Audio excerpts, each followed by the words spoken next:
Oke, coba. Baik, selamat siang yang terhormat Bapak Dr. Hufron, Siap. juga rekan-rekan peserta PKPA UWKS Angkatan 14. Siang hari ini kita akan kembali lagi menerima materi yang juga cukup penting dan juga menjadi salah satu materi ujian, yaitu kode etik profesi advokat. Untuk materi siang kali ini akan dibawakan oleh narasumber kita yang sudah sangat berkompeten, yaitu Bapak Dr. Hufron SHMH. Beliau merupakan Dewan Kehormatan dari Peradi Jawa Timur. Beliau juga sangat banyak sekali pengalamannya, termasuk mengajar etika profesi hukum, kemudian juga mengajar filsafat hukum, dan bekerja pengalaman profesional menjadi konsultan hukum di beberapa perusahaan, termasuk juga rumah sakit, dan juga beliau menjadi narasumber di beberapa TV dan radio, serta menjadi ahli di pengadilan. Beliau juga merupakan pemimpin kantor hukum yang beliau miliki. Jadi sudah sangat kompeten saya kira untuk menyampaikan materi. Baik, untuk selanjutnya saya serahkan kesempatan ini kepada yang terhormat Bapak Dr. Hufron. Silakan Bapak. Terima kasih. Assalamualaikum warahmatullahi wabarakatuh. Selamat siang, salam sejahtera buat semuanya. Bisa dengar suara saya dengan baik? Sangat jelas Bapak. Oh, terima kasih. Saya pertama-tama terima kasih, merasa terhormat bisa bertemu, bisa berdiskusi dengan teman-teman peserta PKPA. Keberapa tadi, Mas? Angkatan 14, Pak. Ke-14, kerjasama Fakultas Hukum UWK Surabaya dengan Pradi Pusat. Yang kedua, tentu saya merasa bahwa teman-teman ini adalah nanti kelak menjadi calon advokat yang profesional gitu ya. Tetapi harus dimulai dulu dari ikut PKPA, setelah ikut PKPA lulus, kemudian ikut UPA lulus, kemudian baru magang, setelah magang disumpah, baru menjadi advokat secara mandiri gitu ya, menjadi advokat secara mandiri.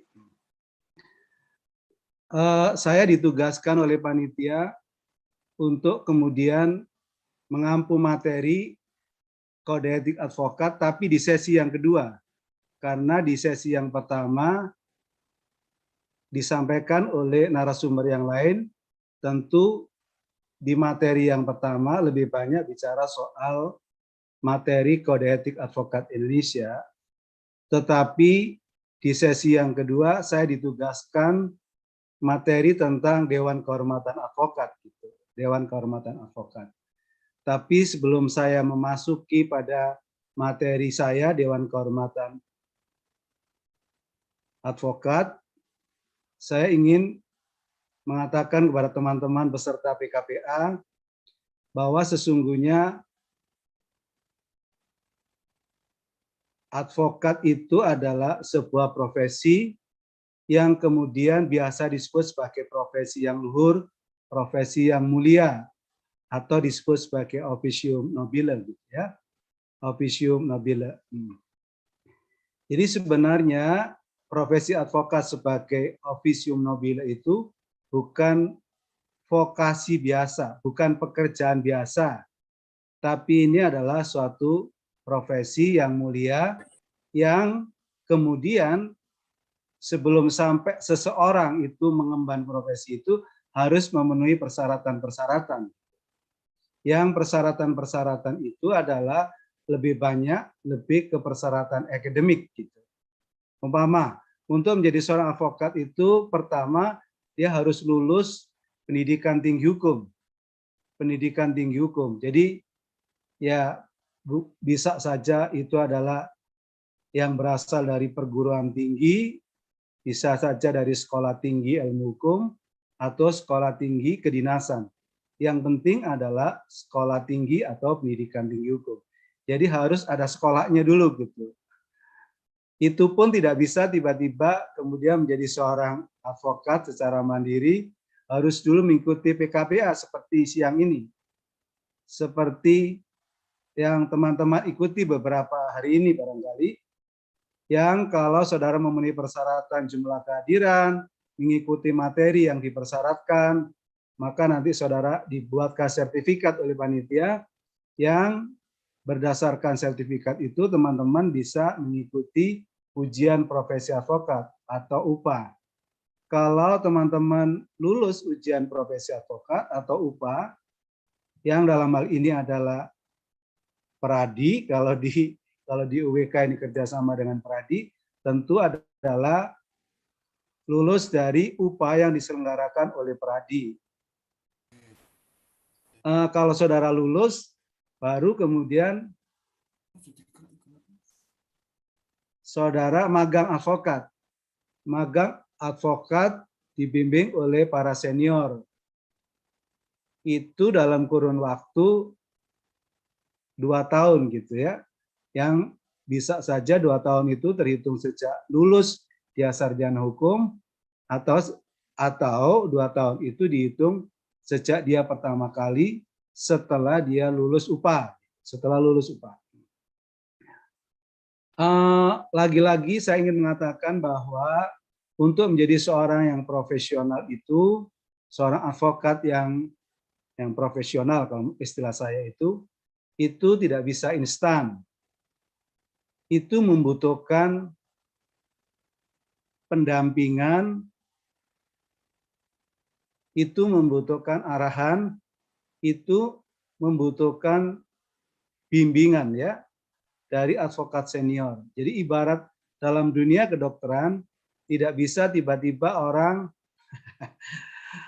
tiba-tiba diberi kewenangan untuk nyuntik gitu, tetapi dia harus di bawah bimbingan senior untuk bisa bagaimana cara untuk menyuntik atau menginjeksi dengan baik dan benar gitu. Dengan baik dan benar.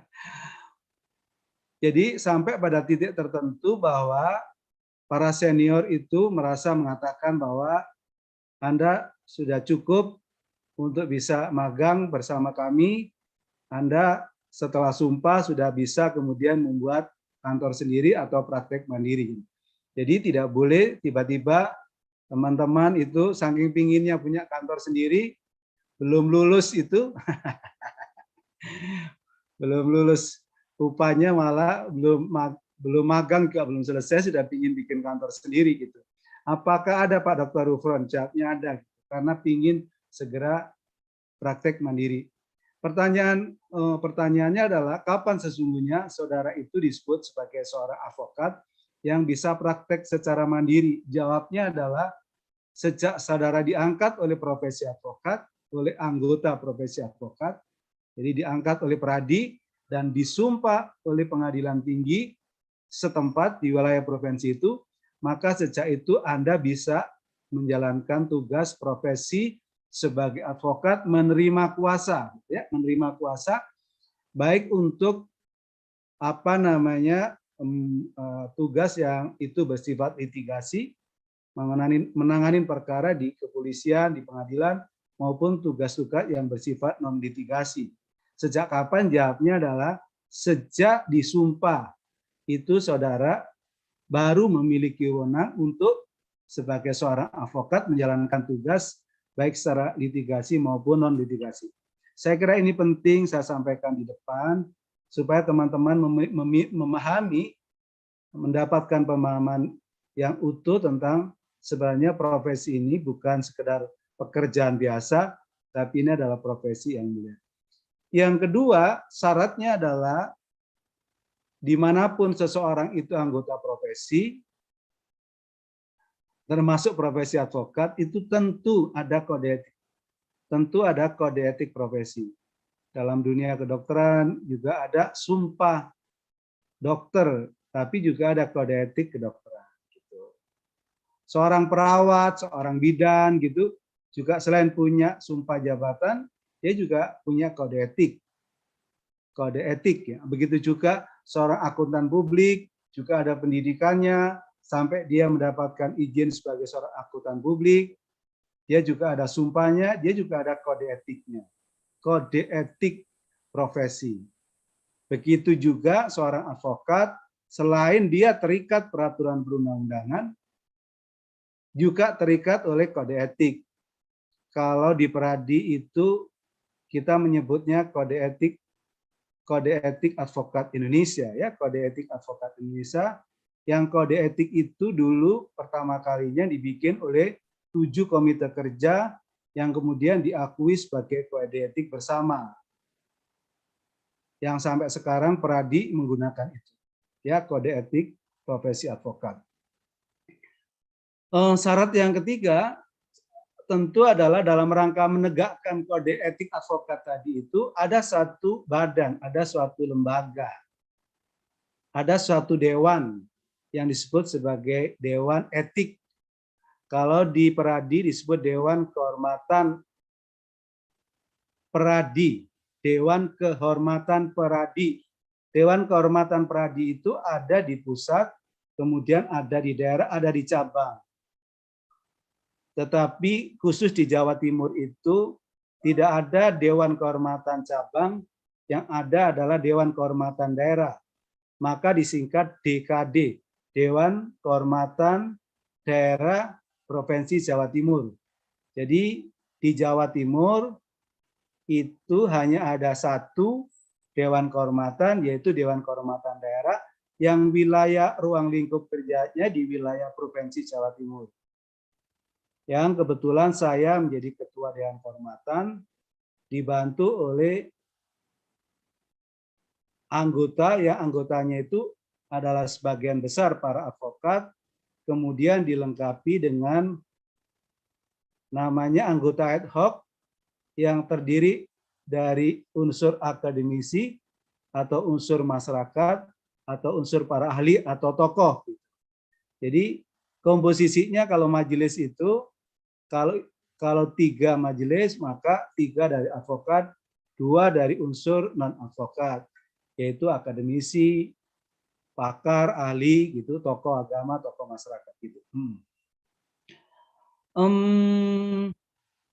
Kembali sebenarnya pertanyaannya adalah sebenarnya apa dan siapa Dewan Kehormatan? Izin saya menyampaikan share screen materi saya. Jadi kalau ditanyakan sebenarnya siapa Dewan Kehormatan itu, dalam pasal 1 huruf E Kode Etik Advokat Indonesia, coba kalau saya slideshow ini lebih jelaskah? Jelas, Pak. Lebih jelas?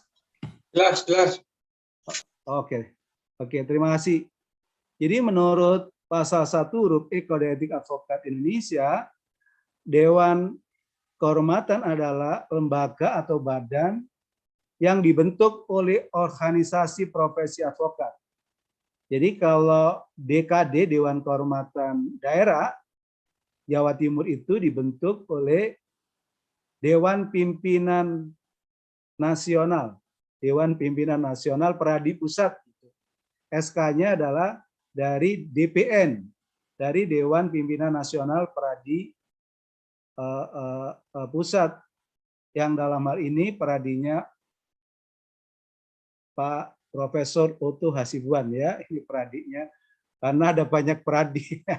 Ada peradinya Junifer Girsang, ada peradinya Luhut Pangaribuan, juga ada peradi-peradi yang lain. Tapi setahu saya yang saya ikuti itu adalah ada 3 peradi itu, peradi Junifer Girsang, peradinya Luhut Pangaribuan, dan peradinya Profesor Otto Hasibuan. Jadi DKD yang di Jawa Timur, Provinsi Jawa Timur, itu yang peradi ikut peradinya disebut peradinya Profesor Otto Hasibuan, itu SK-nya dikeluarkan oleh Profesor Otto dan sekretaris, gitu. Bahwa yang dimaksud dengan kehormatan adalah badan yang dibentuk oleh organisasi profesi advokat yang berfungsi dan berkewenangan mengawasi pelaksanaan kode etik advokat. Jadi tugasnya itu dua.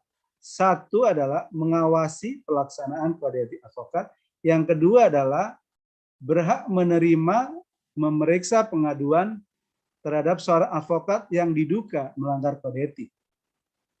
Jadi satu dibentuk oleh organisasi profesi, kedua berwenang mengawasi pelaksanaan kode etik, yang ketiga adalah menerima, memeriksa, dan memutus pengaduan terhadap seorang advokat yang diduga melanggar kode etik advokat.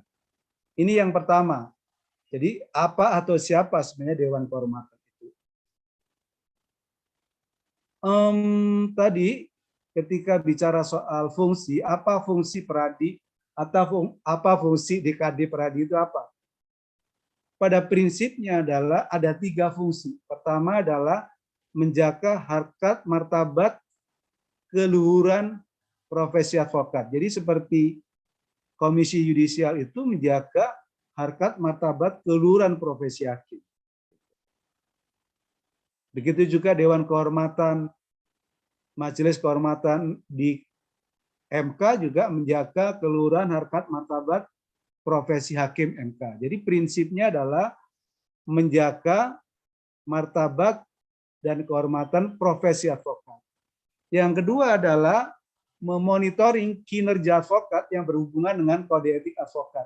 Apakah teman-teman pengemban profesi advokat dalam kinerjanya itu selalu tunduk dan patuh terhadap kode etik advokat yang dimilikinya. Yang ketiga adalah menegakkan kode etik advokat dengan cara mengadili para advokat yang diduga melanggar kode etik dan menjatuhkan sanksi. Nah, ini juga ya. Jadi selain fungsinya menegakkan kode etik dengan cara mengadili para advokat yang diduga melanggar kode etik, juga dapat menjatuhkan sanksi terhadap advokat yang terbukti secara sah melakukan pelanggaran kode etik. Jadi ada 3 fungsi daripada Dewan Kehormatan.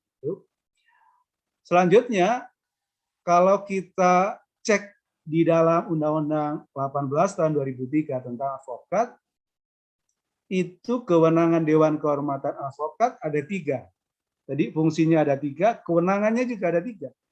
Memeriksa dan mengadili pelanggaran kode etik profesi advokat berdasarkan tata cara Dewan Kehormatan Profesi Advokat. Jadi Dewan Kehormatan Pusat DKP itu membuat peraturan tentang tata cara pemeriksaan pelanggaran kode etik advokat. Jadi ada namanya PO, peraturan organisasi. Peraturan organisasi yang dibuat oleh Dewan Kehormatan Pusat berkaitan dengan tata cara pemeriksaan pelanggaran kode etik. Yang kedua adalah memiliki kewenangan mengadili tingkat pertama. Jadi tingkat pertama itu ada di Dewan Kehormatan Daerah, baru nanti banding disebut pemeriksaan tingkat kedua, yaitu di Dewan Kehormatan Pusat atau di DKP ya. Yang ketiga fungsinya adalah melakukan penindakan terhadap advokat dengan jenis tindakan teguran lisan, tertulis, penghentian sementara, atau pemberhentian tetap dari profesinya. Jadi juga ada 3. Pertama adalah memeriksa, mengadili tingkat pertama, dan menjatuhkan sanksi, yaitu berupa namanya tindakan, gitu ya. Nanti sanksi ada di belakang, nanti ada di bawah. Tapi pada intinya bahwa itu 3 kewenangan dari Dewan Kehormatan Profesi. Berikutnya adalah siapa sebenarnya yang berhak mengadukan kalau terdapat dugaan, ya, dugaan pelanggaran kode etik. Siapa yang berhak mengadukan? Pertama adalah klien. Kalau klien itu biasanya atau dalam banyak kasus itu biasanya terkait dengan satu, penelantaran klien, penelantaran perkara. Jadi perkaranya itu tidak diurus dengan baik gitu. Jadi bahasanya kalau di dalam undang-undang itu pasal 6 adalah mengabaikan atau menelantarkan kepentingan klien. Kuasa diterima, honor juga diterima, perkaranya nggak diurus gitu. Perkaranya tidak diurus gitu. Ya, ini adalah cobaan pertama yang menurut saya maha berat. Kalau sudah diterima duit itu jadi agak lebih males-males tuh menjalankan tugas sebagai seorang advokat. Nggak boleh tuh, sekali Anda tanda tangan kuasa, Anda harus berkomitmen untuk menangani perkara itu sampai selesai. Sampai selesai. Yang kedua, perkara yang kemudian secara umum sering diajukan ke klien itu adalah karena advokat itu menjanjikan kemenangan. Menjanjikan kemenangan. Oleh karena itu harus hati-hati karena memang di dalam kode etik advokat kita ini dilarang untuk menjanjikan kemenangan. Kalau ada pertanyaan begini, lu Pak Ufron gimana? Orang datang ke kantornya Pak Ufron kan ingin menang. Terus kalau ditanya sama kliennya, gimana Pak Ufron? Kira-kira kalau saya teken kuasa di kantor Pak Ufron, kira-kira ini bisa menang nggak atau pasti menang nggak? Atau yang agak halus, berapa persentase tingkat kemenangan? Itu pertanyaan yang umum, lazim disampaikan oleh klien atau calon klien. Maka saya ajari saudara untuk mengatakan begini.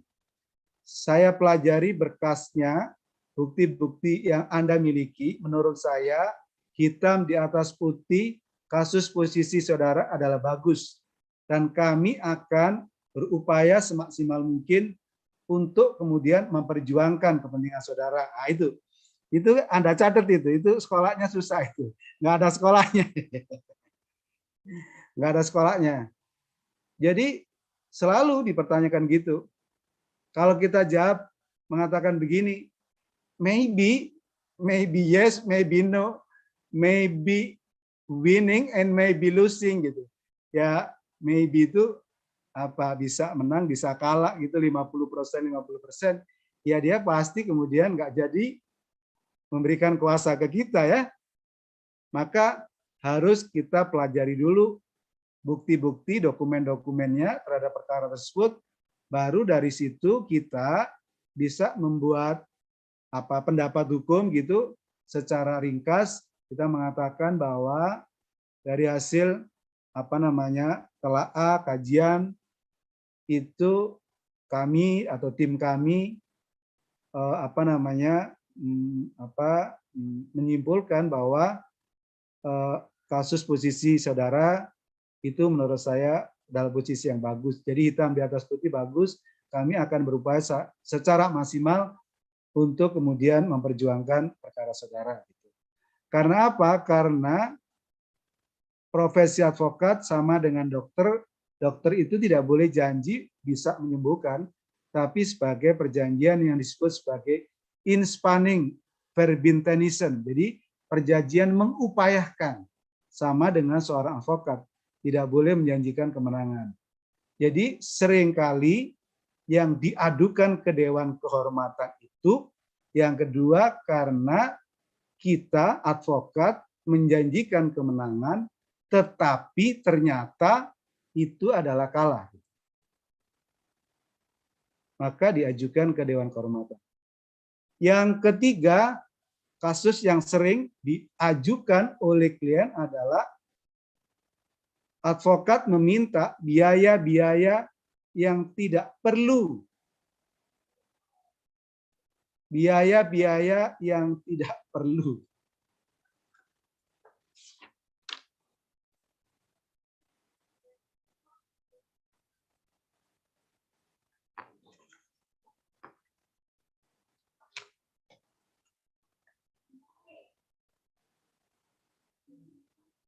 Jadi maksudnya begini,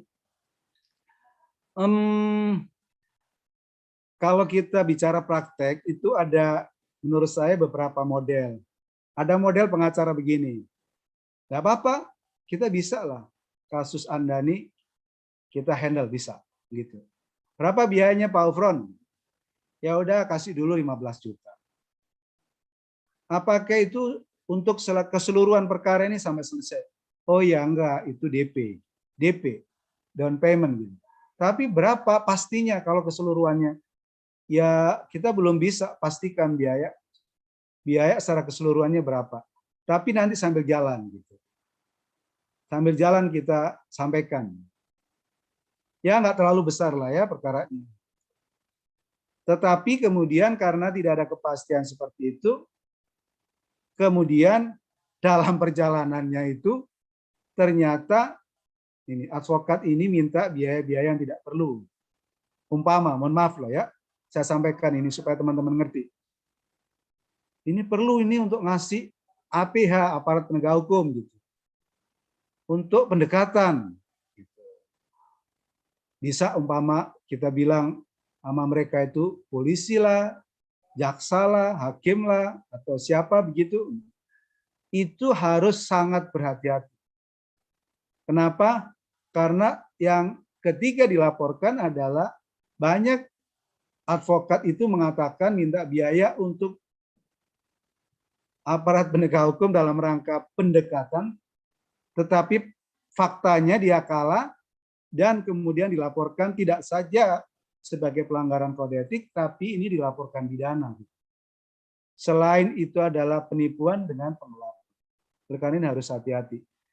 Ada model yang kedua, kalau menurut saya, kalau teman-teman sudah pengalaman, pastikan biayanya di spelling 10% gitu. Oh, kalau perkara ini kira-kira sidang di pengadilan negeri 12 kali gitu, sekali sidang 1 juta, ya berarti itu 12 juta. Kalau umpama daftar perkara, umpama ya 2,5, ya sudah kalau gitu kurang lebih 15. Gitu. Nanti itu bagaimana soal saksi ahli, siapa yang membayar. Pastikan itu supaya jangan sampai di kemudian hari jadi persoalan gitu. Termasuk kaitannya dengan kalau kita menghadirkan selain saksi ada selain ahli, saksi-saksi ditanggung oleh siapa biayanya? Apakah ditanggung oleh kita atau ditanggung oleh klien? Harus dipastikan termasuk nanti bukti-bukti surat, ada lehes, ada nesekal, dan seterusnya, harus dihitung. Oh ternyata untuk sidang perkara ini operasionalnya butuh 30 juta. Maka yang nanti kira-kira itu sebagai honor kita kalau perkara ini selesai 20 juta, 50 juta. Nah, jadi ada spelling gitu yang nanti spelling itu digunakan untuk biaya-biaya yang mungkin itu ada biaya tidak terduga. Sehingga tidak perlu harus minta lagi minta gitu, maka ada unsur itu sebagai unsur pemerasan. Dan itu adalah merupakan kasus pelanggaran dugaan kode etik yang ketiga yang banyak diajukan oleh klien. Siapa pengadunya? Bisa teman sejawat advokat. Sesama teman sejawat bisa saja kemudian dianggap itu ada rebutan klien gitu ya. Oleh karena itu kalau kita jadi advokat, tanya dulu apakah saudara sudah punya kuasa atau belum gitu. Kuasanya masih aktif atau tidak gitu. Pastikan dulu sebelum kemudian yang bersangkutan itu kita beri nasihat di satu sisi dan menandatangani kuasa ke kita. Harus dipastikan dulu. Jangan-jangan kuasa dengan pihak pertama belum dicabut, terus tiba-tiba ada kuasa yang baru dengan kita, di kemudian hari diketahui oleh teman sejawat, kita dilaporkan. Ya pantang menurut saya bahwa kita ini harus merebut klien teman sejawat gitu ya. Nah, dalam bahasa teman-teman yang di supir itu, kita tidak boleh kita tidak boleh saling mendahului kan gitu ya. Oke.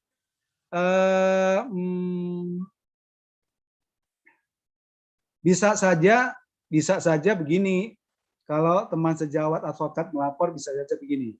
Ada kasus Umpama begini, ada saya punya klien. Klien saya ini awalnya tidak punya kuasa hukum yang mendampingi.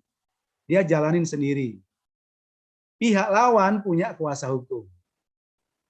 Lawan itu tidak melaporkan ke Polda. Ini kasusnya lebih ke hutang piutang, tapi yang kemudian tidak dibayar dengan janji-janji, sampai sedemikian rupa, kemudian digeser, dilaporin pidana di Polda, umpam gitu. Rupanya pihak pengacara lawan ini honorariumnya adalah sukses fee gitu. Jadi kalau menang nanti baru dapat ini, dapat fee-nya gitu ya, dapat honornya gitu. Tiba-tiba kuasa hukum pihak lawan itu bilang ke yang kemudian bahwa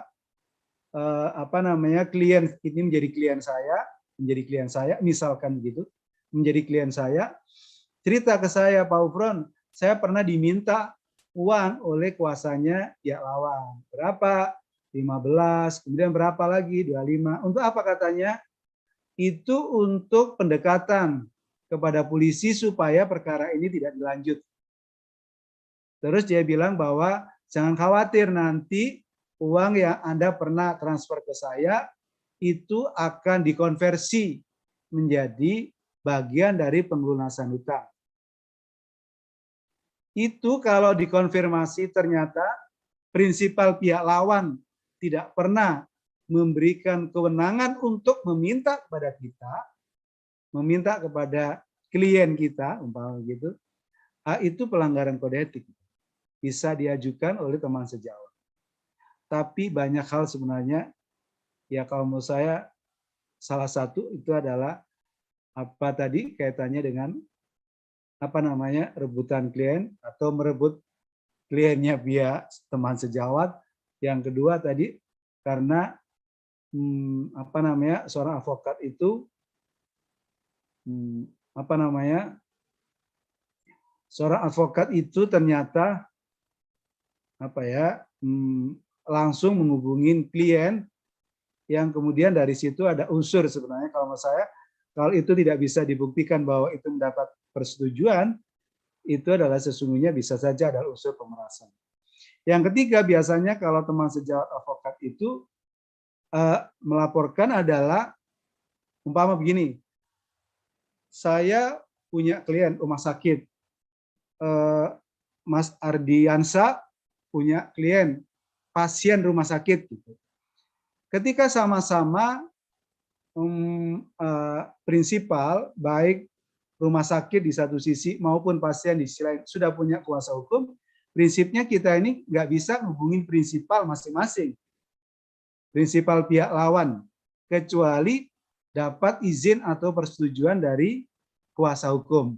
Jadi umpama begini, Pak Ardiansa, bolehkah saya atau diizinkankah saya untuk bisa ketemu dengan prinsipal panjenengan?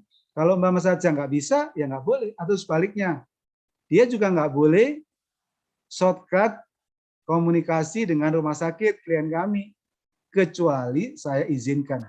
Jadi kalau tidak saya izinkan, tiba-tiba mereka shortcut, motong kita, langsung kemudian hubungi prinsipal saya, atau sebaliknya, saya ngubungin prinsipalnya ya Mas Ardiansa tanpa persetujuan, itu pelanggaran kode etik.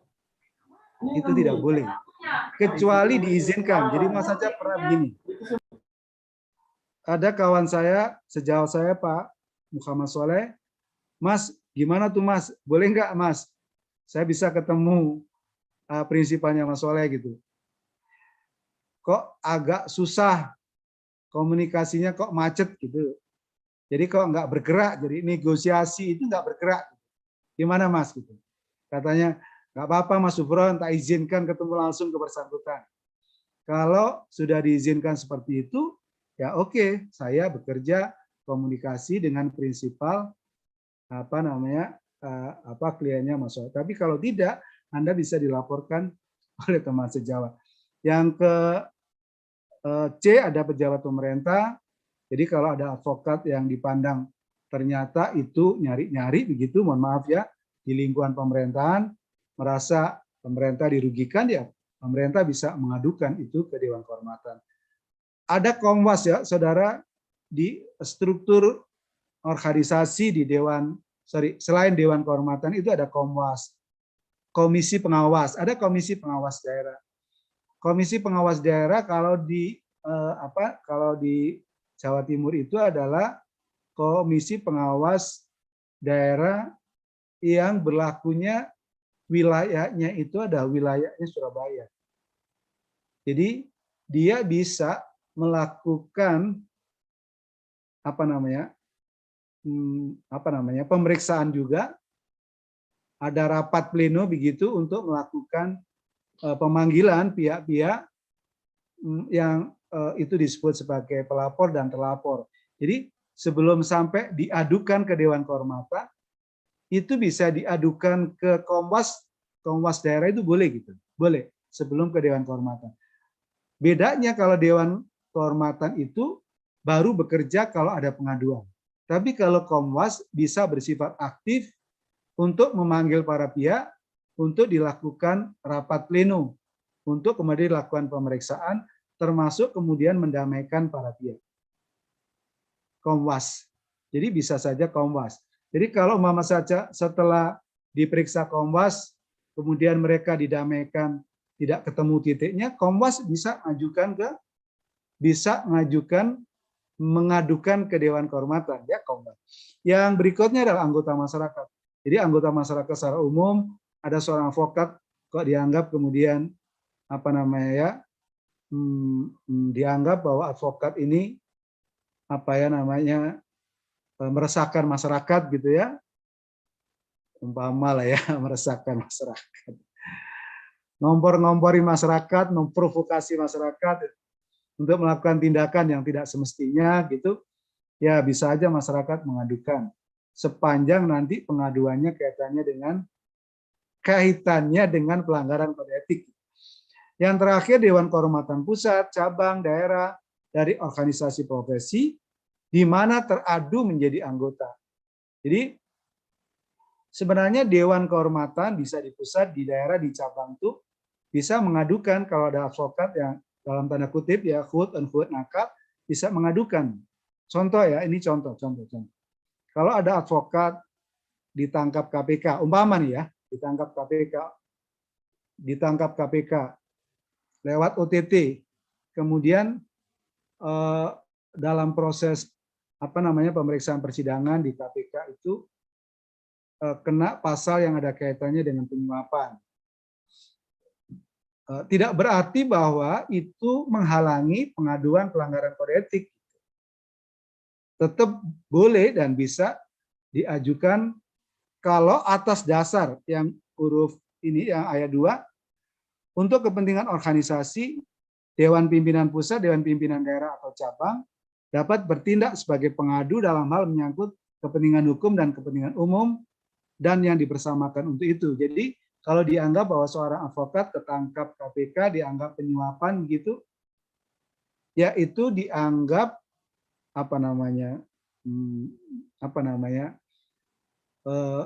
menurunkan harkat martabat profesi advokat, Dewan Pimpinan Pusat, cabang atau daerah bisa mengadukan ke DKD gitu. Tapi persoalannya lagi-lagi siapa yang mengadukan itu yang bayar ya. Jadi kalau diadukan ke Dewan Kehormatan itu berbayar. Biayanya berapa Pak Ofran? Biayanya 5 juta untuk satu kali perkara di tingkat pengadilan pemeriksaan tingkat pertama gitu. Nanti diajukan banding ke pemeriksaan banding di Dewan Kehormatan Pusat, bayar lagi 5 juta. Bisa enggak itu tidak berbayar Pak Ofran? Umpama kliennya udah ibarat itu kalau orang dicuci itu handuknya udah nggak bisa diperes lagi gitu. Sudah nggak bisa diperes lagi. Ya itu bisa sepanjang yang bersangkutan bisa membuktikan bahwa berdasar surat keterangan RT RW dan kepala desa atau kelurahan bahwa dia termasuk yang tidak mampu, tidak mampu. Gitu. Jadi bisa aja yang kemudian tidak berbayar sepanjang memenuhi persyaratan. Pengaduan yang dapat diajukan hanyalah mengenai pelanggaran kode etik advokat ya. Kalau ke DKD itu hanya dan hanya mengenai pelanggaran terhadap kode etik advokat. Oke. Berikutnya adalah ini apa nih?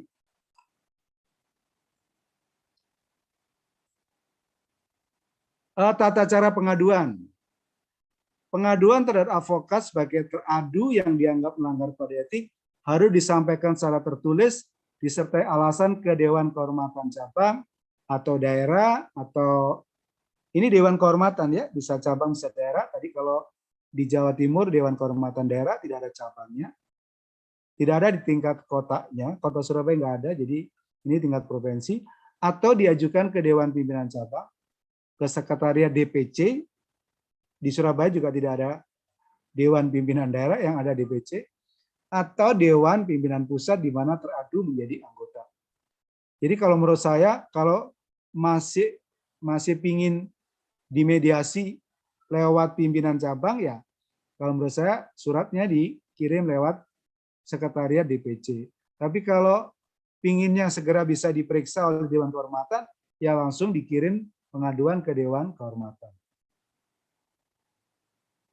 Itu dibuat seperti gitu ya, seperti gugatan tapi sederhana, ada kronologis atau positanya, kemudian ada petitumnya, jelas siapa pengadu dan siapa teradu, dan dugaan pelanggaran pasal berapa dalam Kode Etik Advokat Indonesia. Terus Anda sebagai pihak pengadu, apa yang Anda tuntut gitu?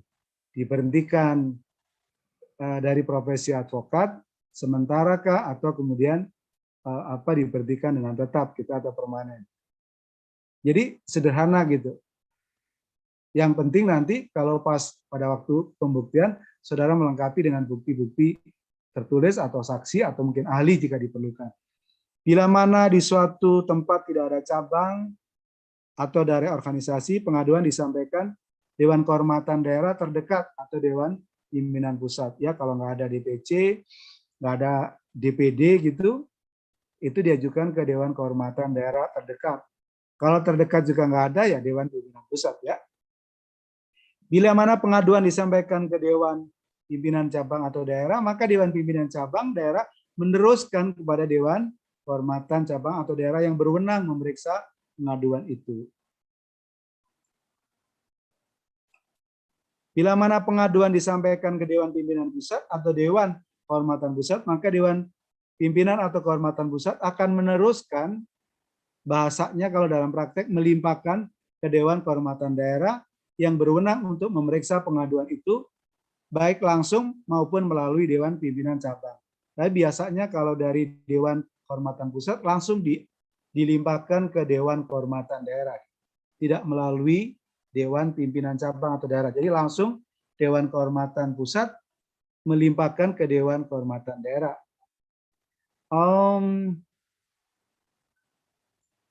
Ini tata cara pemeriksaan perkara pelanggaran kode etik advokat Indonesia di tingkat pertama. Maaf Pak, slide-nya nggak jalan Pak di layar Pak. Oke. Entar. Nggak jalan nih ya? Ini nggak kelihatan? Enggak. Ini slide yang halaman pertama. Oh my God, kenapa nggak bilang tuh? Nggak apa-apa, bilang aja. Oh, sebentar. Kalau gitu, sayang dong kalau gitu. Oke. Kalau sekarang? Belum Ya, kelihatan? jelas Pak. Sekarang jalan. Kelihatan ya? Yang skema ini kelihatan? Jelas, iya. Skema?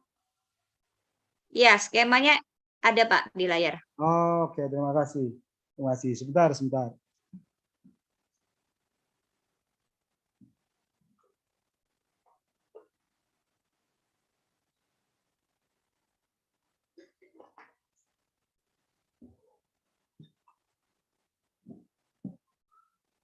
Jadi tata cara pemeriksaan pelanggaran kode etik advokat ini diatur ya. Kalau di Pradi itu di dalam namanya peraturan organisasi, yaitu peraturan Dewan Kehormatan Pusat mengeluarkan peraturan itu kemudian diberi judul Tata Cara Pemeriksaan Perkara Kode Etik Advokat gitu ya. Jadi pertama, pengaduan masuk di Dewan Kehormatan Daerah. Dewan Kehormatan Daerah sudah harus memeriksa dan menyatakan lengkap atau tidak lengkap pengaduan tersebut dalam waktu 7 hari. Jadi setelah 7 hari diterima, Dewan Kehormatan memeriksa berkas, memverifikasi apakah pengaduan itu lengkap atau tidak lengkap. Kalau pengaduannya itu tidak lengkap, kemudian panitera meminta kepada pengadu untuk melengkapi berkasnya. Tadi sekurang-kurangnya itu seperti dalam sebuah gugatan sederhana, pengadu teradunya jelas, identitasnya, yang kedua kasus positanya atau kronologisnya jelas, termasuk apa yang dituntut, apa yang diminta, petitumnya apa. Kalau sudah lengkap, maka kemudian dicatat dalam buku register. Jadi di Dewan Kehormatan itu ada buku register perkara. Ya, ada buku register perkara seperti di dalam di dalam perkara di pengadilan itu kan ada nomor perkara gitu ya. Perkara perdata, perkara pidana gitu. Itu kan ada nomor perkaranya, ada register perkara nomor sekian. Nanti itu ada yang perdata, ada yang PID gitu kan, biasanya ada yang gugatan terus. Nah, jadi begitu juga di dalam pemeriksaan kode etik itu dicatat dalam buku register. Kemudian dari situ DKD, Dewan Kehormatan Daerah, membentuk majelis kehormatan. Untuk apa? Untuk memeriksa, mengadili dan memutus pengaduan tersebut. Ya, dibentuk gitu. Setelah kemudian dibentuk majelis kehormatan tadi itu, jika diperlukan itu bisa melakukan pemeriksaan pendahuluan. Pemeriksaan pendahuluan itu pengadu dipanggil, terus kemudian dicek pengaduan tadi, sejenis gugatan tadi itu, dicek itu pihak pengadu, pihak teradu, kemudian positanya, kemudian dugaan pelanggarannya itu apa, yang dituntut apa. Itu kalau dipandang bahwa dari hasil pemeriksaan itu perlu dilengkapi, maka majelis kehormatan bisa memberikan catatan-catatan. Ini dilengkapi, ini dilengkapi, ini dilengkapi. Sama kalau saudara suatu saat jadi advokat di persidangan peradilan tata usaha negara, itu biasanya ada pemeriksaan pendahuluan. Pemeriksaan pendahuluan itu dalam rangka ngecek apakah gugatan itu sudah memenuhi syarat kelengkapan sebagai gugatan yang ditentukan oleh peraturan perundangan. Baru setelah pemeriksaan pendahuluan, berkas pengaduan tadi itu dikirim ke teradu, ya.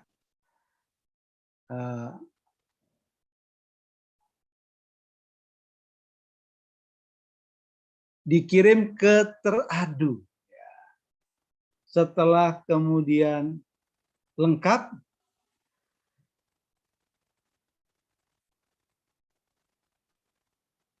dikirim ke teradu, maka teradu wajib mengirim jawaban. Jadi ada, kalau ini dianggap pengaduan, maka ada jawaban atas pengaduan. Jadi setelah dikirim pengaduan, maka teradu mengirim jawaban dalam waktu 14 hari sejak menerima pengaduan.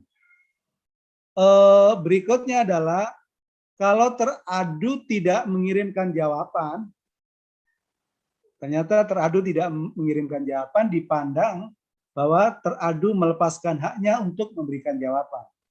Maka diputuskan majelis kehormatan itu menetapkan hari sidang. Majelis kehormatan daerah memanggil pengadu dan teradu secara patut untuk menghadiri sidang. Panggilan yang patut tentu hampir sama kalau perkara di pengadilan itu adalah 3 hari ya, 3 hari sebelum panggilan itu kapan mereka dipanggil. Kalau umpama saja hari ini tanggalnya adalah 12, maka sekurang-kurangnya nanti tanggal 15 atau tanggal 16 itu jadwal mereka dipanggil gitu. Bisa saja setelah dipanggil secara patut berkali-kali, secara patut 2 kali, bisa saja pengadu tidak hadir. Pengadu tidak hadir. Kalau pengadu tidak hadir, dipanggil 2 kali, maka pengaduan itu gugur ya. Pengaduan itu gugur. Tapi kalau pengadu itu hadir, teradu hadir, maka dilanjutkan ke sidang. Kalau pengadunya hadir, teradu hadir, dilanjutkan ke sidang. Sidangnya itu sederhana. Yang pertama, sidang pertama adalah menjelaskan tentang tata cara pemeriksaan dalam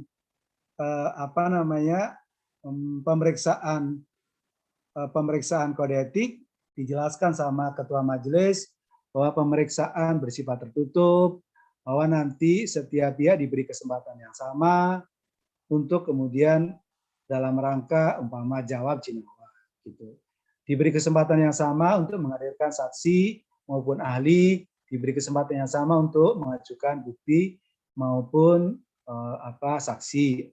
Jadi dijelaskan proses beracaranya di majelis kehormatan dalam rangka memeriksa pelanggaran dugaan kode etik, dijelaskan. Baru kemudian pada sidang pertama itu langsung jawab jinawab kan, karena kan intinya pengaduannya sudah dikirim, jawabannya juga sudah dikirim, maka tinggal apakah pengaduan tadi mau dibacakan di satu sisi atau dianggap sudah dibacakan.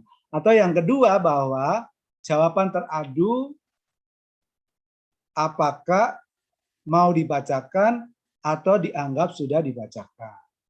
Karena kan sudah sama-sama menerima pengaduan di satu sisi dan jawaban di sisi. Tapi kalau mereka pengadu dan teradu hendak kemudian menyampaikan secara lisan, dipersilakan. Itu di sidang pertama, baru di sidang kedua itu adalah pemeriksaan bukti.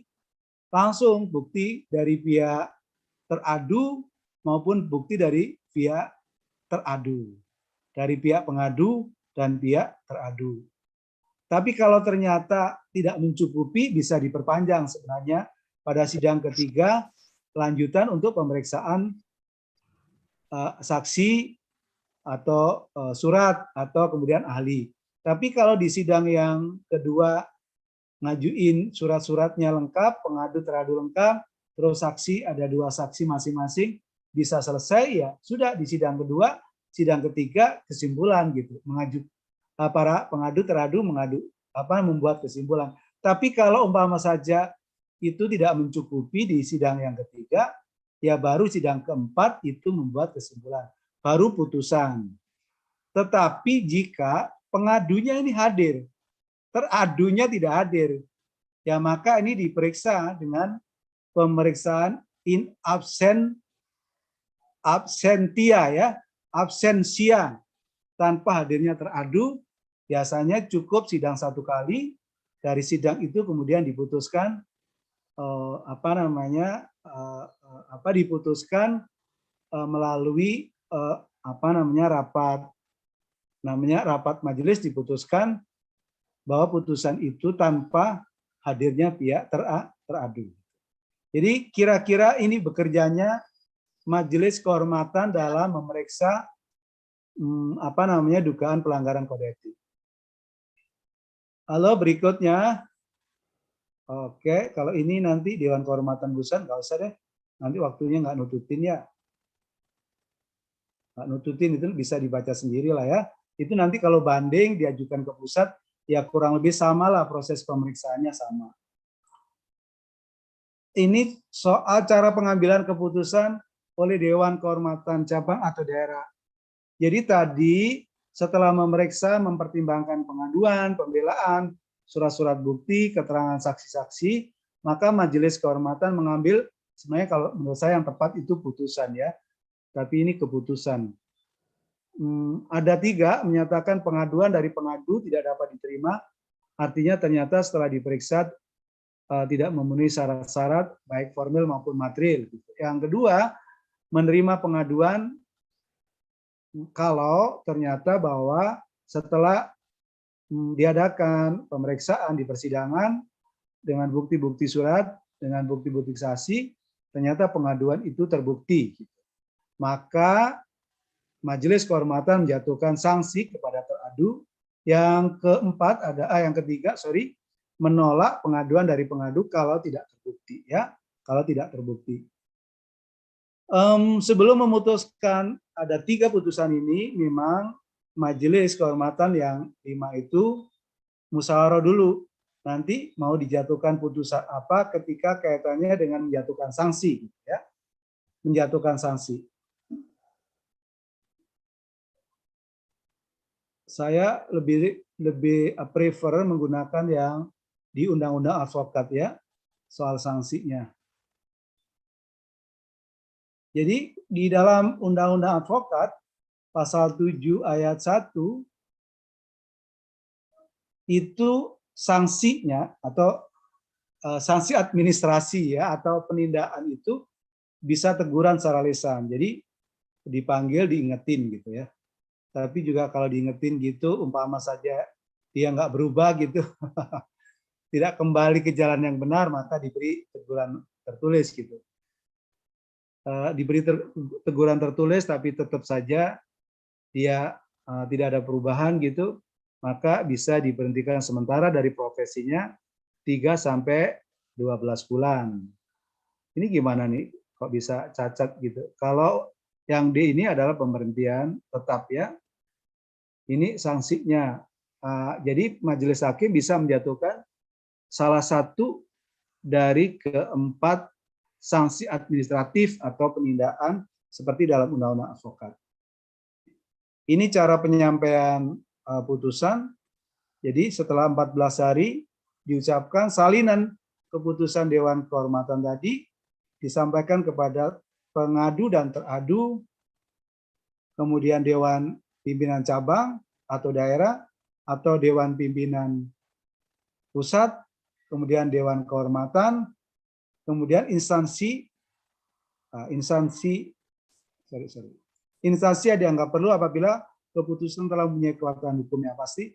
Biasanya ini diajukan ke Kementerian Hukum dan HAM dan ke Mahkamah Agung, ya, ke Mahkamah Agung. Oke, itulah materi kita sore ini.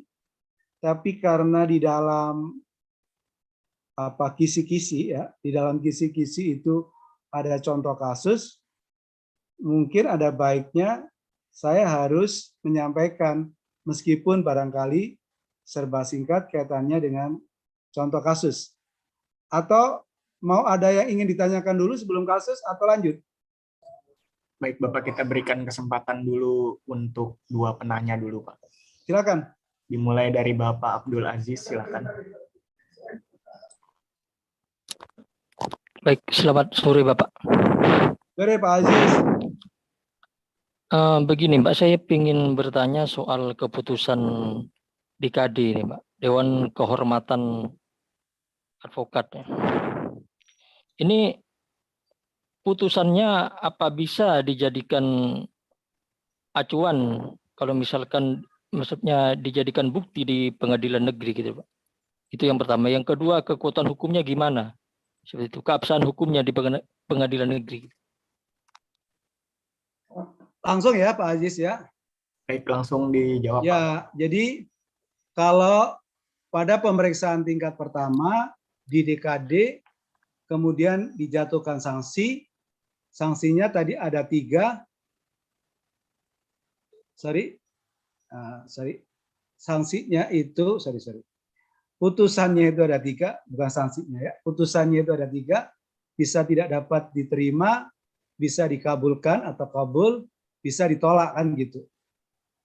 Ketika kemudian dari 3 putusan itu pihak pengadu atau teradu umpama, ya, menerima, dari salah satu menerima, yang kemudian bersamaan itu dijatuhkan sanksi tadi, jatuhkan sanksi tadi ada 4 macam sanksi yang kemudian pihak teradu juga menerima, tidak mengajukan banding ke Dewan Kehormatan Pusat, maka putusan itu berkekuatan hukum tetap atau yang disebut final and binding ya, final and binding.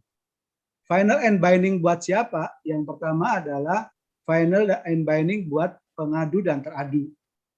Yang kedua adalah final dan mengikat terutama gitu kalau dia diberhentikan sementara atau diberhentikan tetap, maka salinan itu dikirim ke pengadilan melalui Mahkamah Agung, ditembusin Pengadilan Tinggi dan seterusnya, termasuk Kementerian Hukum dan HAM, yang dimana itu memiliki kekuatan eksekusi yang eksekusinya itu dilakukan oleh Komwas.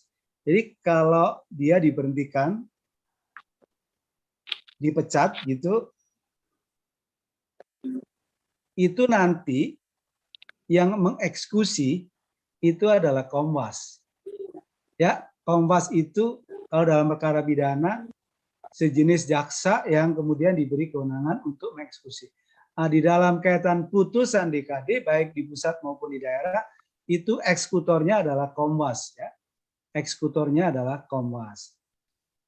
Nah, pertanyaannya Mas Aziz adalah, bagaimana Pak, apakah bisa dijadikan bukti? Jawabnya bisa. Ini adalah putusan Dewan Kehormatan, yang Dewan Kehormatan itu diatur di dalam Undang-Undang Advokat. Jadi itu diatur dalam Undang-Undang yang putusan-putusannya juga diatur di dalam Undang-Undang. Jadi dari segi kewenangannya adalah kewenangan bersumber kewenangan atribusi, sehingga posisinya adalah kuat. Jadi kira-kira begitu Pak Aziz, kalau barangkali pertanyaannya seperti itu, jawabnya begitu. Tadi yang kedua apa itu Pak Aziz pertanyaannya?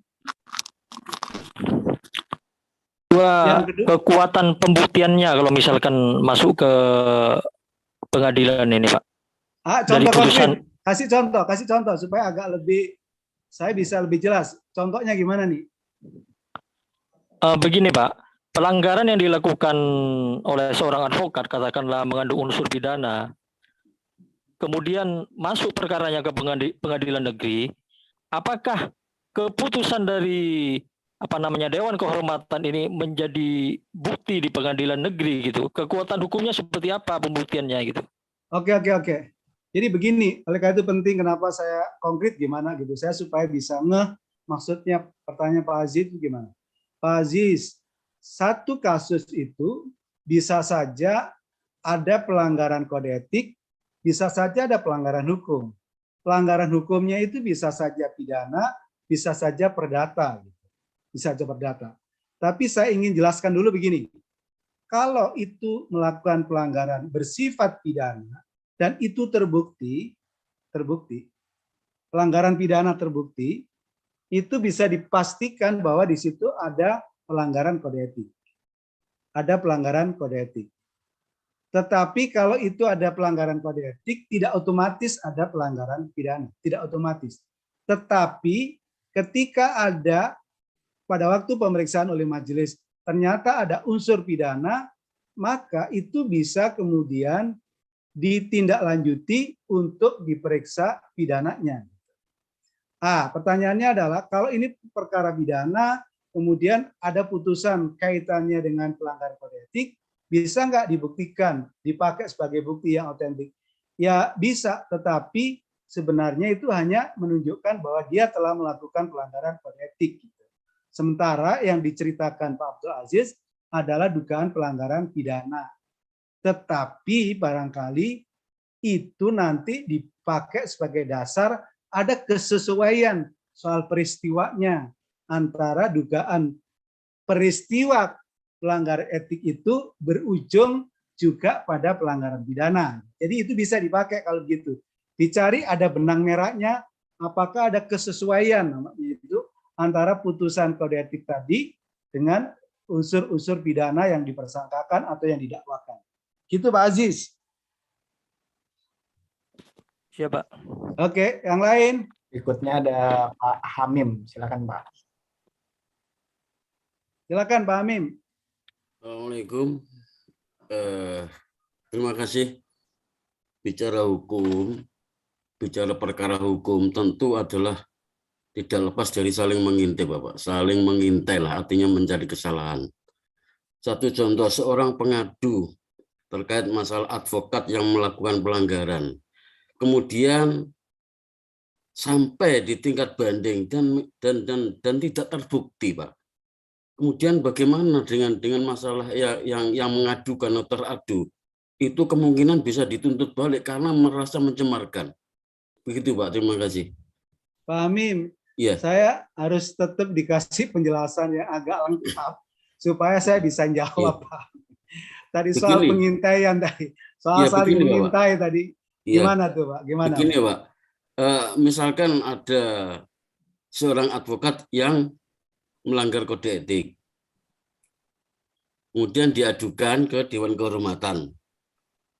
Nah, kemudian di situ disidang oleh Dewan Kehormatan sehingga sampai kepada tingkat banding mungkin di Dewan Kehormatan Pusat, sehingga advokat tadi yang dikatakan melanggar kode etik tidak terbukti.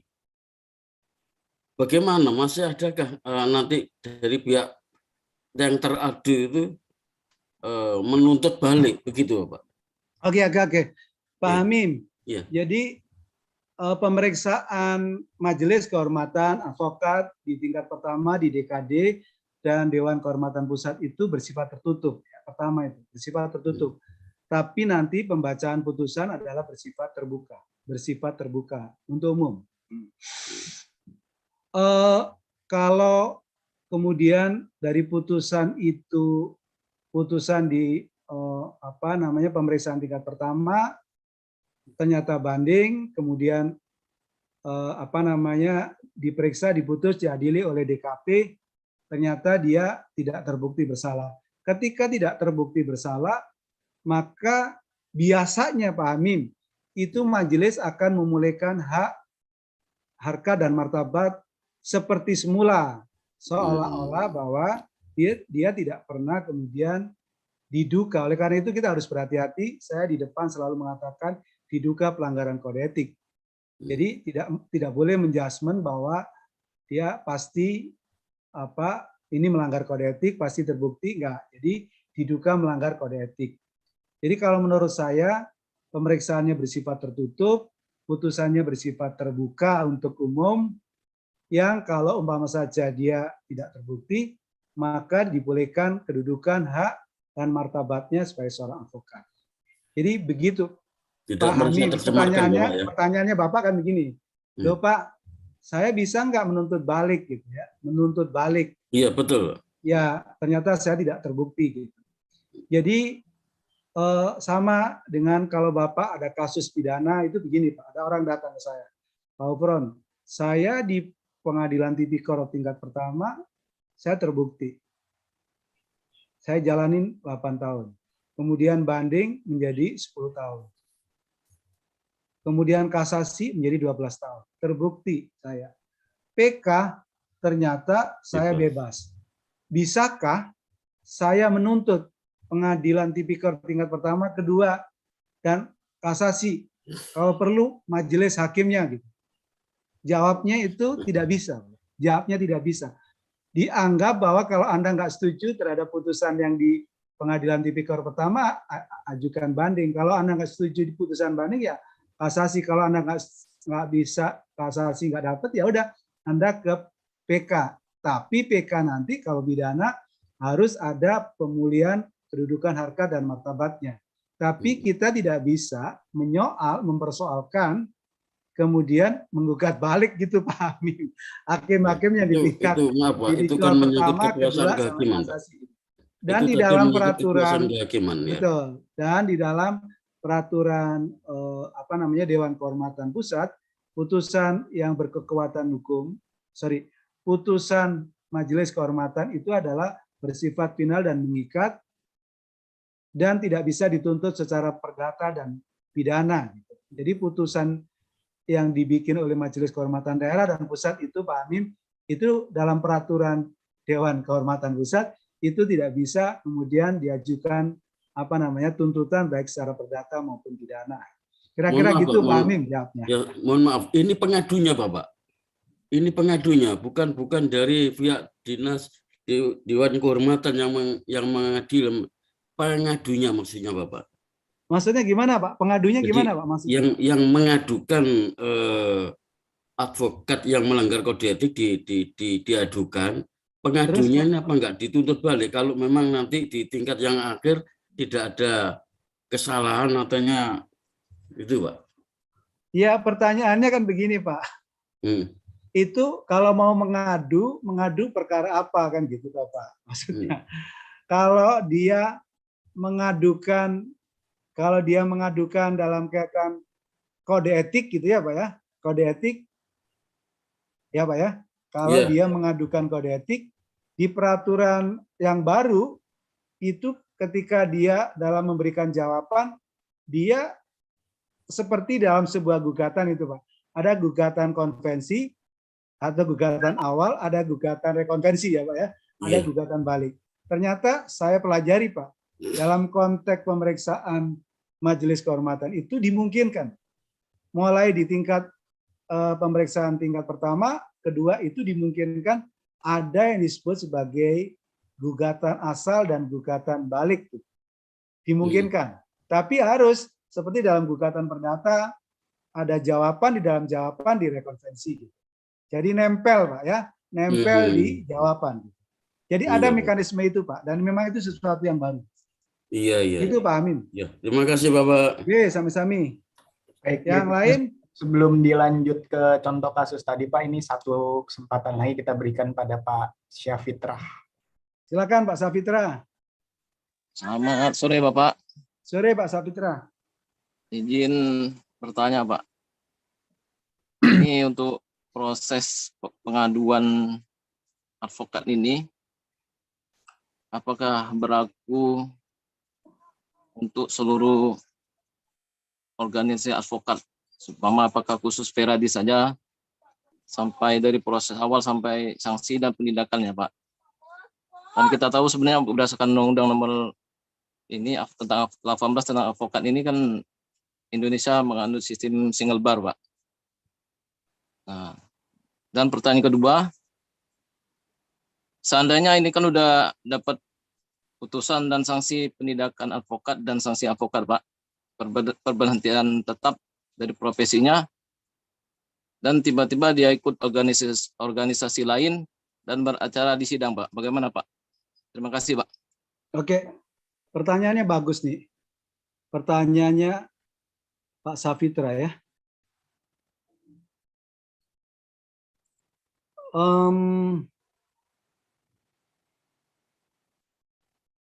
Jujur saja kalau kita mau bandingkan gitu ya, jujur aja kalau kita mau bandingkan, sepertinya peradinya Pak Oto ini relatif lebih lengkap aturan mainnya berkaitan dengan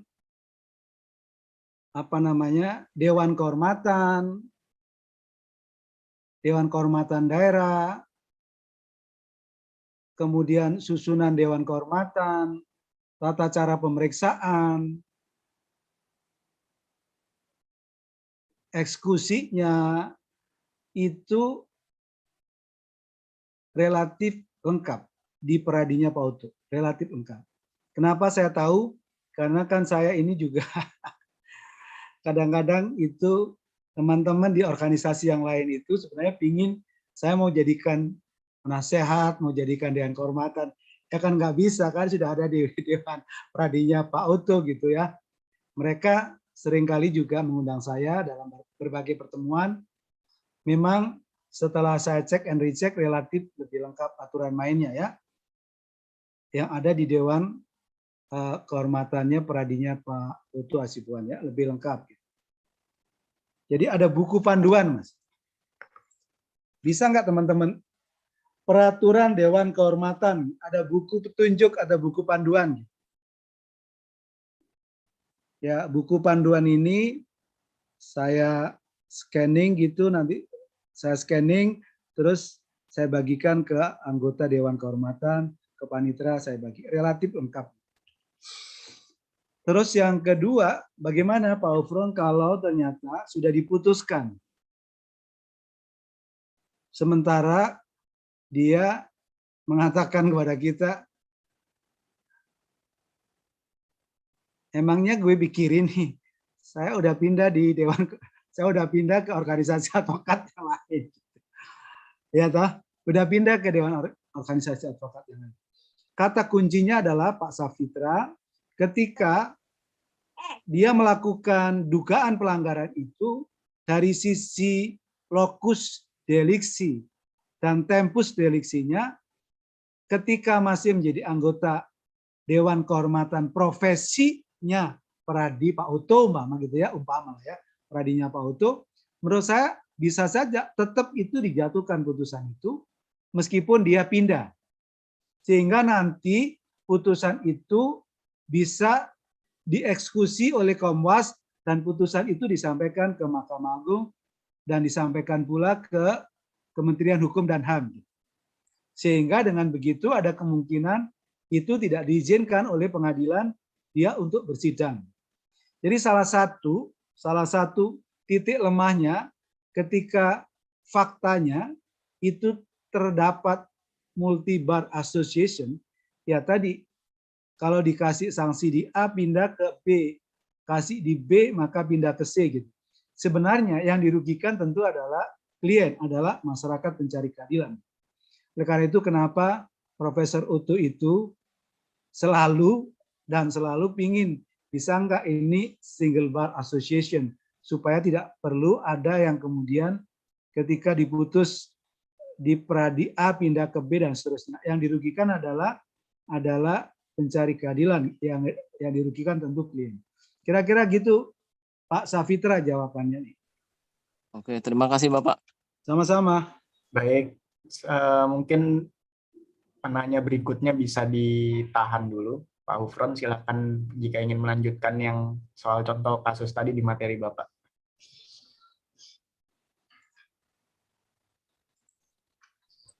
Bisa kelihatan slideshow-nya? Sudah Pak, jelas Pak.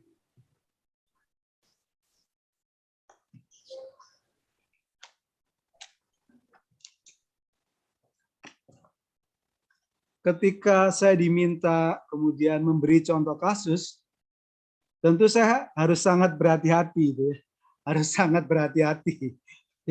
Maka saya carilah kemudian kasus yang itu telah diputus oleh Dewan Kehormatan Dewan Kehormatan DKI Jakarta dan berkekuatan hukum tetap. Saya kira teman-teman mengikuti ketika kasus EKTP Bapak Setia Novanto, Ketua DPR RI itu, kuasa hukumnya Frederick Yunadi.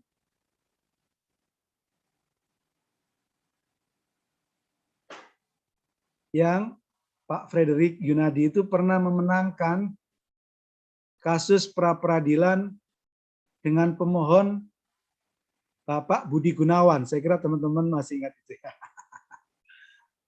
Jadi pada waktu menangani kasus EKTP Pak Setia Novanto itu muncul istilah yang kemudian mobilnya Pak Setia Novanto nabrak tiang listrik, kemudian kepalanya Pak Novianto kemudian bengkak seperti bakpo, kemudian dibawa ke rumah sakit Medika Permata Hijau yang seolah-olah bahwa betul-betul sakit, betul-betul ada kecelakaan yang kemudian dibuat satu tingkat itu di rumah sakit itu khusus untuk pasiennya Pak Setia Novanto yang itu diurus oleh Pak Frederick. Yang ternyata bahwa setelah diperiksa oleh ID bahwa rekam medis yang dibikin oleh dokter yang menangani pasien Setia Novanto itu ternyata melanggar kode etik gitu. Maka dari situ kemudian oleh DPD ya, demi kepentingan hukum dan kepentingan umum, diajukan ke Dewan Kehormatan DKI Jakarta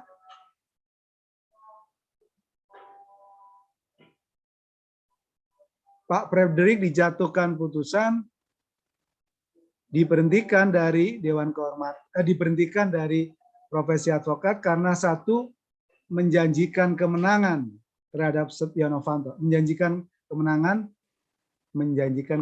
Yang kedua adalah melanggar sumpah dan jabatan karena ternyata dia tidak bersikap jujur dan terbuka sebagaimana di dalam sumpah advokat dan kepribadian advokat. Yang kemudian dalam kasus pidananya juga berjalan. Ya, kasus pidana ini kaitannya dengan KPK sebagai penuntut umum diduga dia melakukan pelanggaran pasal 21 yaitu menghalang-halangi proses peradilan, ya. Jadi kasusnya Frederick seperti itu. Yang mengadu kalau tidak salah waktu itu adalah Dewan Kehormatan Cabang atau daerah mengadukan ke Dewan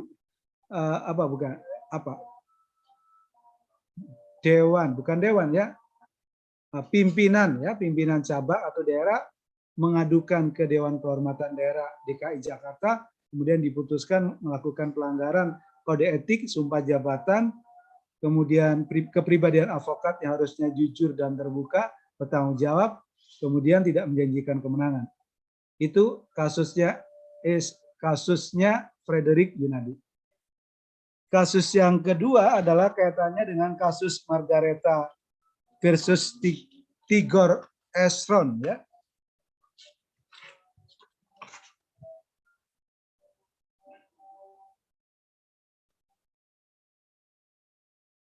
Jadi sebenarnya awalnya Margareta itu kliennya dari Pak Tigor Esron dalam kaitannya gugatan cerai. Jadi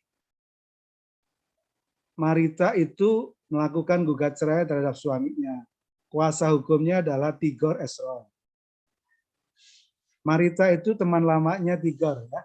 Teman lamanya Tigor. Ya karena teman lama ya tentu lebih percaya sama teman lama lah gitu ya, untuk diberi kuasa. Terus dia waktu itu biayanya 170 juta. Untuk penanganan perkara itu, Tigor menjanjikan bahwa anak suami istri Margareta dan suaminya itu akan bisa diambil alih, itu menjadi hak asuhnya Margareta. Jadi menjanjikan kemenangan bahwa hak asuh anak itu akan jatuh ke Margareta. Seiring perkara berjalan, ternyata antara Margareta sama Tigor Esron tadi itu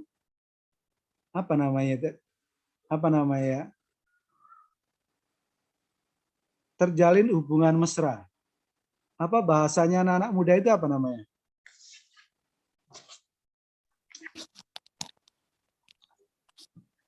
Apa? Cinta lama bersemi kembali. GLBK. Apa itu? Cinta lama berkembang, bertemu kembali. Dan ternyata keduanya pernah melakukan hubungan suami istri. Yang itu kemudian dilaporkan oleh Margareta, satu sisi adalah menjanjikan kemenangan, yang kedua ya di sisi lain ada pelanggaran terkait etik, yaitu mereka melakukan hubungan. Yang kemudian Esron ini oleh Dewan Kehormatan Peradi Jakarta Pusat diputus setelah melanggar sumpahnya, sumpah advokat dan pasal 2 tentang kepribadian advokat, dan kemudian Majelis Kehormatan DKI Jakarta menghukum Esron dengan pemberhentian sementara sampai 2 bulan, ya. Terus kemudian melarang teradu menjalankan profesi advokat di luar maupun di muka pengadilan selama hukuman berlangsung. Menghukum Esron untuk membayar biaya perkara. Jadi intinya Esron itu divonis oleh Majelis Kehormatan melanggar sumpah dan kepribadian advokat. Gitu. Pelanggarannya tadi salah satunya adalah juga menjanjikan kemenangan. Yang kedua adalah melakukan hubungan dianggap tidak patuh dengan klien. Yang ketiga kasus Yimin dan Daniel Kurniawan ya. Yimin ini sebenarnya adalah seorang direktur di sebuah perusahaan. Sedangkan Daniel ini seorang advokat yang mereka ketemu dan Daniel diberi kuasa oleh Yimin untuk mengurus surat-surat perusahaan, surat izin perusahaan. Jadi surat izin perusahaan itu aslinya kemudian dipegang oleh Daniel Kurniawan sebagai seorang advokat. Ternyata setelah uang diterima, kuasa diterima, setelah kuasa diteken uang diterima, itu seperti model ghosting gitu. Jadi nggak bisa dihubungin, nggak bisa dihubungin, dicari sulit, gitu. Sinyalnya timbul tenggelam gitu ya. Maka kemudian Yimin ini merasa bahwa ada hal-hal yang tidak patut dilakukan oleh Daniel Kurniawan. Satu, dia tidak bisa mengurus perpanjangan izin-izin, sementara izin-izin aslinya itu ada pada kuasa hukumnya. Sementara agak kesulitan menghubungi atau berkomunikasi dengan Daniel Kurniawan, dicari di kantornya, ternyata kantornya sudah tidak berpenghuni. Maka Majelis Kehormatan memutus bahwa Daniel Kurniawan melanggar sumpah jabatan, kemudian melanggar pasal 4 Kode Etik, yaitu menjaga tingkah laku dan menjalankan kewajiban sesuai kehormatan, martabat, dan tanggung jawab sebagai seorang advokat. Maka kemudian oleh Majelis Kehormatan diputus terbukti bersalah melanggar sumpah jabatan, melanggar kepribadian advokat, dalam konteks hubungan advokat dengan klien, tidak menunjukkan hubungan klien dan advokat dengan baik. Menghukum Kurniawan memberhentikan sementara selama 2 bulan, membebankan kepada Yamin bayar perkara 3.500.000. Terakhir, kalau yang terakhir saya kira saudara juga mengikuti berita ini viral. Jadi Nanang Slamet ini mantan jurnalis gitu ya, seorang wartawan, kemudian jadi advokat. Ini perkara pidana dibayar 40 juta, tapi ternyata mohon maaf, oknum polisi di Polsek Banyuwangi itu melakukan pendekatan bisik-bisik ya, bisik-bisik kepada calon tersangka, kepada saksi, agar kemudian tidak lagi pakai pengacara gitu ya. Nanti akan dibantu, nggak usah pakai pengacara. Saya bantu. Nanti kalau saudara pakai pengacara, nanti saudara saya tahan. Maka karena bahwa tadi itu polisi atau oknum polisi itu melakukan pendekatan dan secara persuasif agar kemudian dicabut kuasa kepada Nanang, termasuk ke saksinya, maka si advokat Nanang ini ngelabrak nih ke Polsek Kota Banyuwangi dan menghaburkan uang 40 juta di hadapan Polsek itu. Kasus ini sebenarnya hampir dilaporkan oleh beberapa teman karena dianggap harusnya berlaku sopan dan menghargai aparat penegak hukum yang lain. Tetapi ternyata dalam kasus ini Komwas Pusat ya, Komwas Pradi Pusat, karena Nanang Slamet ini ternyata peradinya Prof. Uto gitu ya. Maka Komwas Pusat aktif menghubungi, menemui Nanang Slamet untuk meminta informasi sebenarnya bagaimana sih kasus posisinya untuk sampai kemudian advokat Nanang Slamet itu menghamburkan uang 40 juta di hadapan Polsek tadi. Akhirnya pihak Pradi Pusat, Komnas Pradi Pusat itu berupaya untuk mempertemukan antara oknum Polsek tadi dengan Nanang untuk kemudian diselesaikan secara kekeluargaan gitu. Yang pada waktu itu saya mendengar secara langsung bahwa ya tentu kejadian seperti ini gitu, kejadian seperti ini bahwa ada oknum polisi mengatakan kamu cabut perkara itu nanti aku bantu, itu sering dalam prakteknya. Dan itu harusnya tidak boleh terjadi pada seorang polisi gitu. Karena kita ini juga aparat penegak hukum yang juga diakui dan dijamin oleh undang-undang. Maka mereka juga harus menghargai profesi kita, tidak malah kemudian menyarankan gitu supaya mencabut kuasanya.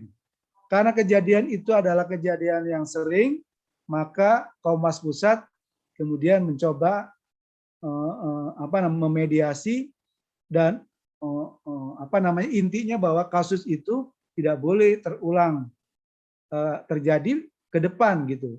Baik oknum polisi, oknum jaksa, tidak boleh kasus ini terjadi.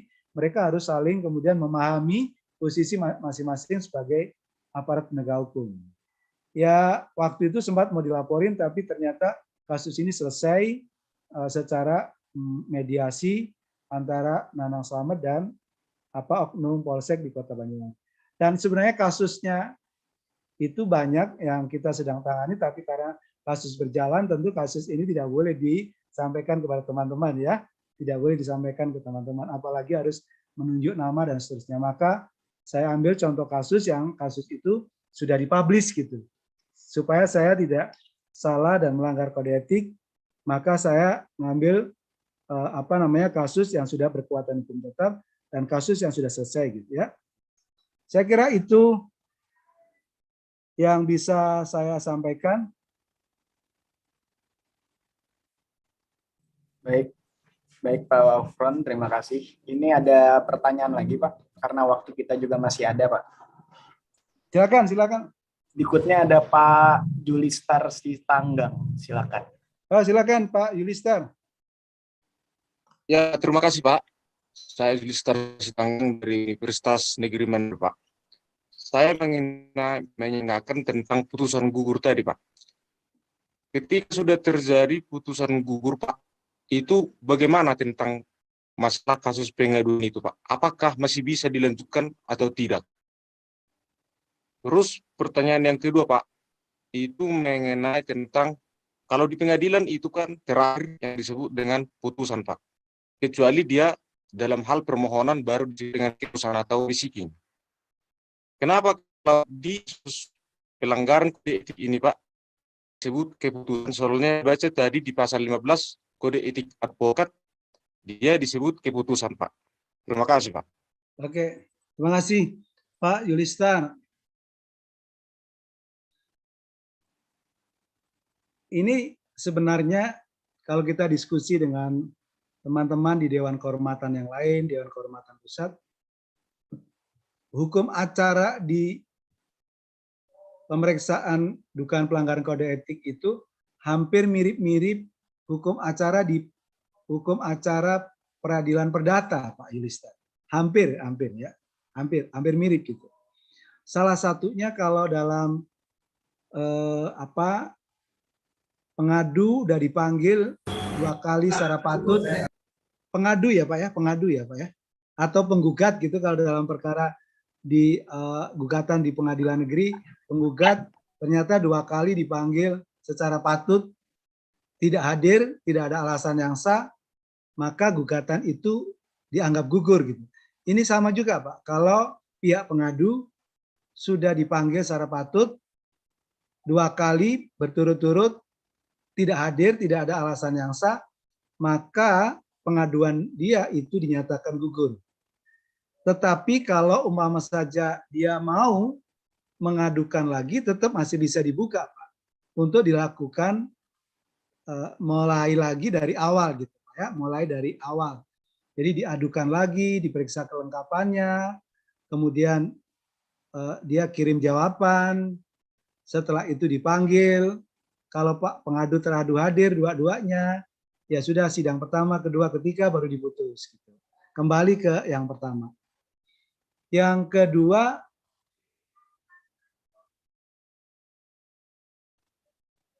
Tadi soal istilah ya Pak ya, soal istilah keputusan ataukah ini putusan gitu ya Pak ya. Sebenarnya saya bisa memahami Pak, saya bisa memahami istilah itu keputusan ya.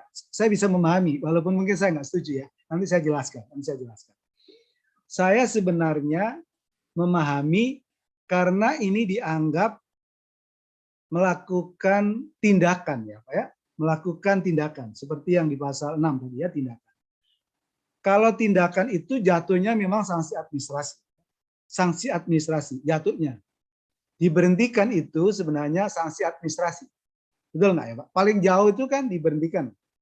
Diberhentikan tetap. Itu kan sanksi administratif. Sanksi administratif. Maka kemudian rupanya teman-teman di Dewan Kehormatan Pusat itu memilih itu keputusan. Padahal istilah keputusan itu dalam konteks hukum administrasi, Pak.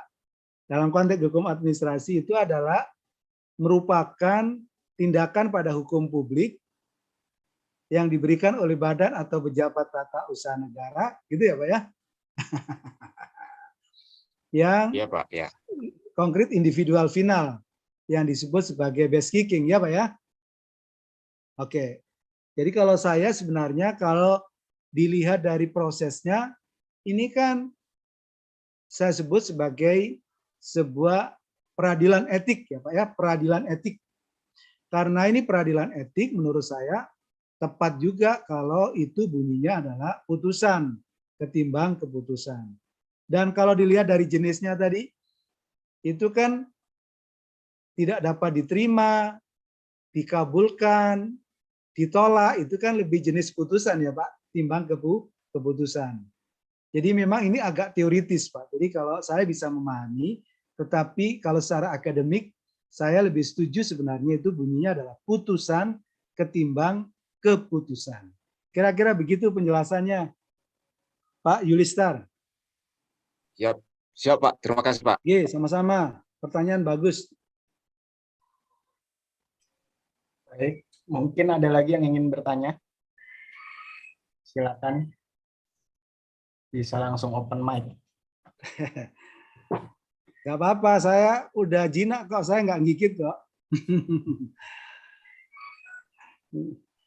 mumpung ketemu gitu, mumpung ketemu dengan saya gitu, bisa ini ya, bisa tanya jawab tuh.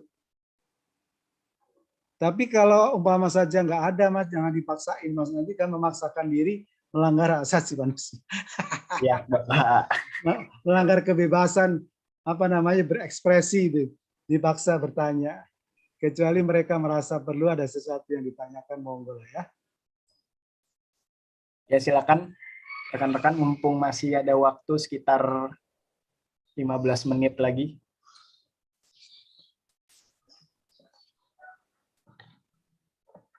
Baik, nampaknya tidak ada ini Pak. Ya, nampaknya sudah jelas, tegas, Mas, mudah dipahami gitu Mas. Baik Pak, kalau begitu mungkin sebelum ditutup ini Pak, mungkin bisa disampaikan closing statement dan juga pesan-pesan untuk rekan-rekan calon advokat. Silakan Mbak Ufra.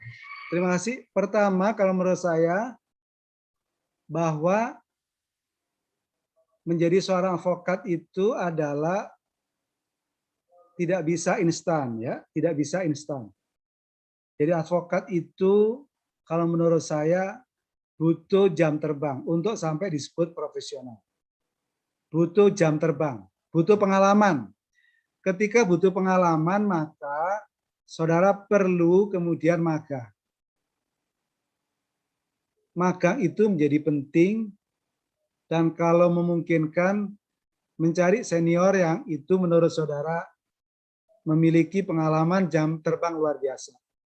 Karena ada namanya dalam dunia bisnis, dunia advokat itu, kita bisa membonceng keterkenalan merek tertentu, kita bisa membonceng keterkenalan pada advokat tertentu, termasuk belajar pada advokat senior yang terkenal barangkali, tapi cari advokat senior yang bagus lah ya, yang berintegritas gitu. Itu satu. Yang kedua adalah, jadi seorang advokat itu tugasnya itu adalah belajar, belajar, dan belajar. Membaca, membaca, dan membaca. Jadi tidak ada tugas seorang aparat penegak hukum, polisi, jaksa, hakim, dosen itu ya pekerjaannya adalah baca, baca, baca. Oleh karena itu, saudara kalau diminta pendapat, ada konsultasi gitu, maka Anda baca dulu kasus posisinya dengan baik, baru Anda lakukan analisis, baru Anda bikin pendapat hukum. Karena seorang advokat tidak boleh memberikan nasihat pendapat hukum yang menyesatkan. Halo, halo teman-teman. Jadi ini bukan soal ahli nujum. Ini adalah seorang profesional yang baru bisa memberikan pendapat setelah membaca dokumen dan bukti-bukti yang diajukan oleh klien. Termasuk mengaitkan dengan dasar-dasar hukum atau sumber-sumber hukum yang berlaku dan valid, yang sah berlaku. Jadi jangan sampai Anda kemudian menganalisis dengan dasar hukum yang sudah tidak berlaku.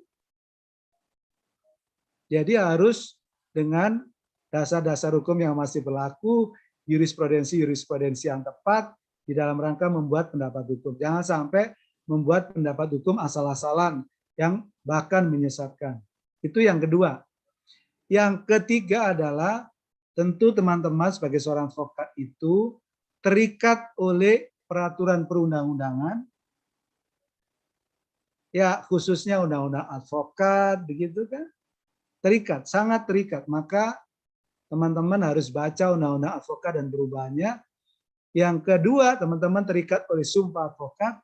Yang ketiga, teman-teman terikat oleh kode etik advokat. Saya selalu bilang dalam berbagai kesempatan, teman-teman baca undang-undang advokat dari pasal 1 sampai pasal penutup.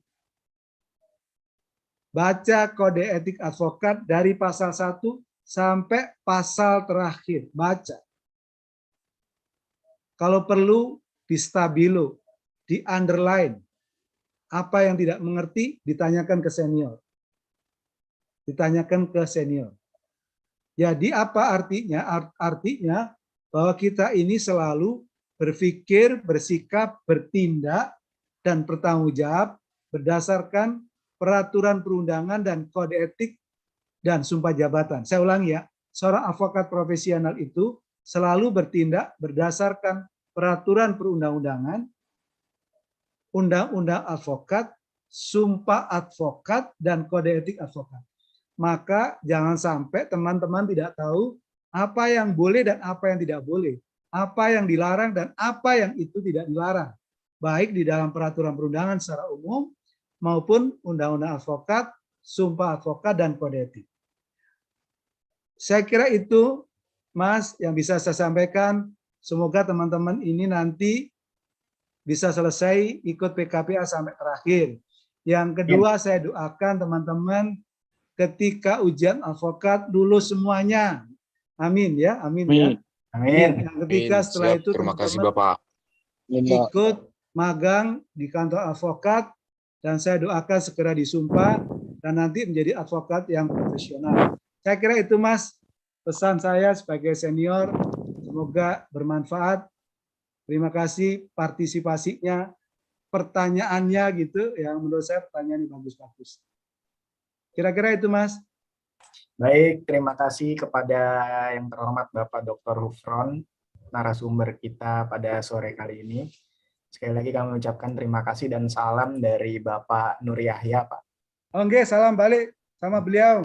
Semoga lekas sembuh beliau. Siap, terima kasih, Pak. Sehat selalu juga untuk Pak Hufron. Ya, salam sehat, salam hormat untuk semuanya. Salam sukses ya, salam untuk keluarga. Assalamualaikum warahmatullahi wabarakatuh. Waalaikumsalam warahmatullahi wabarakatuh.